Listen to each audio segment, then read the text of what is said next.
This slide is one of my favorite slides. We talk about the market being a forward projection, kind of what is going to happen in the economy, because we really have to separate the economy from the market when we're looking at it.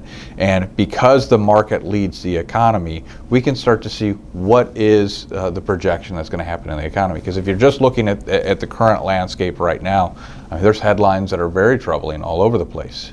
And we think there is still room for caution, but when we start to look at this cycle theory and we see that, well, the market leads the economy, what we're seeing is exactly what's happening in the market right now.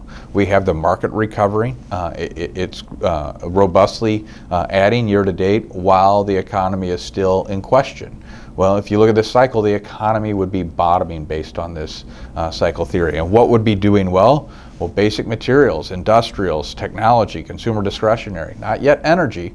And that's exactly what we're seeing whenever we look at the broader indexes.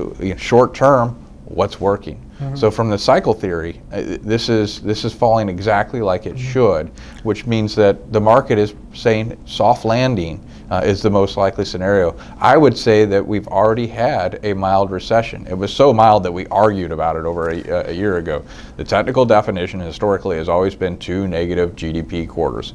We had those. They were really small, and the fact that we're arguing tells us that it was a mild recession. And so far, that's what the market is saying. The worst is past us. Expect to start seeing the economy recover.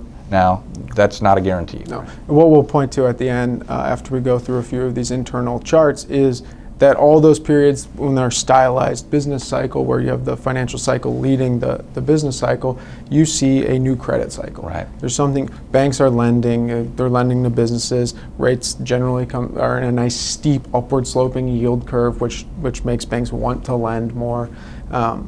Money supply is growing. That's not happening. Right. Everything else is textbook except that except one. For that. And that's a big deal. Right. We can't just ignore that either. And just to close out sectors, what you talked about is it's not just technology, right? And when we ran that chart from June 1st till yesterday, and industrials and materials are towards the top of the performance, which is really good to see a broadening outside of just the tech and tech-related indexes.